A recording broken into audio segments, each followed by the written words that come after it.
విసునూరు ధరలను వీరంగా మాడిన కడవెంటి వీరా పుత్రుడా కమ్యూనిస్టు జ్ఞాన నేత్రుడా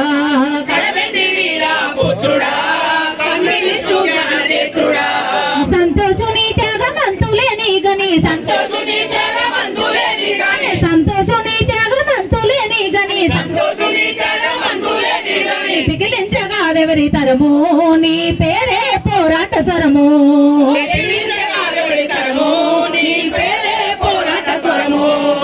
పిగిలించగాదెవరి తరము నీ పేరే పోరాట స్వరము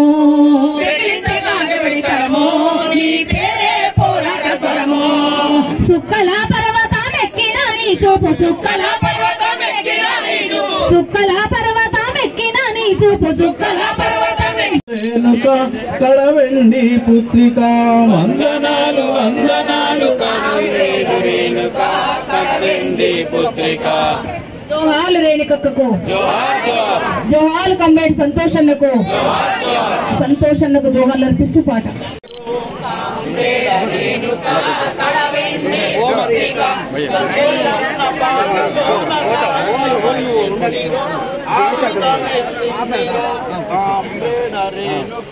కడవెండి పుత్రిక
వాళ్ళందరి స్ఫూర్తిగా ఈ నియోజకవర్గం అంతా డెవలప్మెంట్ అయింది, జనగాం డెవలప్మెంట్ అయింది.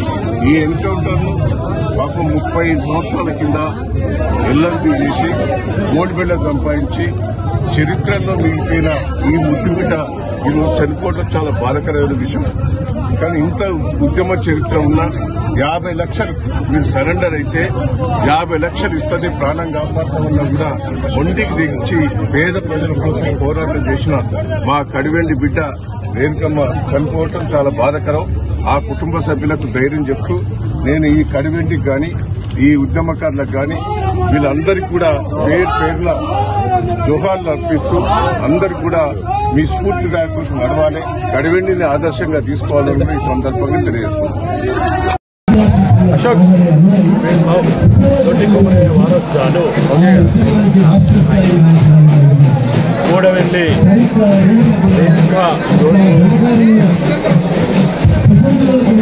తిరిగి ఇక్కడికి స్వగ్రామానికి చేరుకున్నది.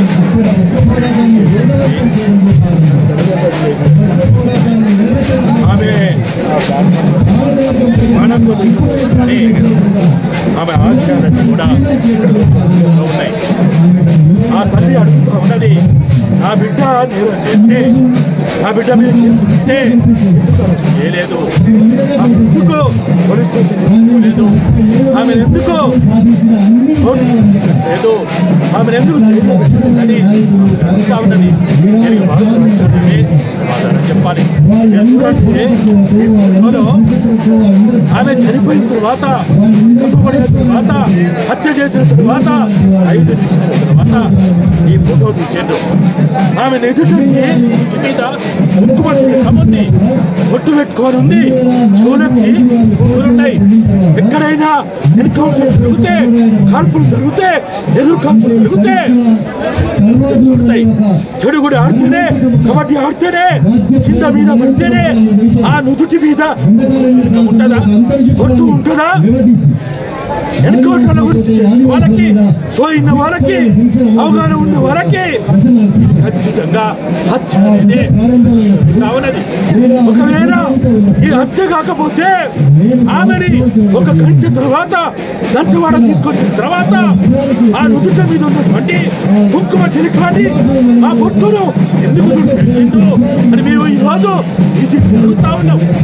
అది ఒకవేళ హత్య కాకపోతే, ఆమెను చంపకపోతే ఆమె ఈరోజు ఆ ఛత్తీస్గఢ్ మీడియా చెప్తా ఉన్నది, ఆమెని మొన్న ఉదయం 9:30 ప్రాంతంలో 4 ద్విచక్ర వాహనాల్లో ఆ గూడానికి వచ్చి ఆమె ఉన్నటువంటి ఆ ఇంటికి వచ్చి ఆమెని 2 నిమిషాల్లోనే బయటికి తీసుకొచ్చి ఆ ద్విచక్ర వాహనం ఎక్కించుకొని దగ్గరలో ఉన్నటువంటి బలగాలకి, బిఎస్ఎఫ్ బలగాలకి, సిఆర్పిఎఫ్ బలగాలకు అప్పచెప్పి అక్కడి నుంచి 12-15 కిలోమీటర్ల దూరంలో ఉన్నటువంటి మండగుట్ట పోయి ఆమెని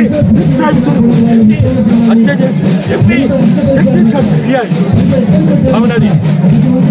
మరి ఇటువంటి పరిస్థితుల్లో ఆమెని కాల్పులు జరిగినాయి, 30-40 మంది అక్కడ ఉన్నారు, మిగతా వాళ్ళతో పారిపోయిండు, ఈమె మాత్రమే చనిపోయిందంటే కాబట్టి ఖచ్చితంగా వాటికి ఇది హాస్పిటలే, ఈ దారుణమే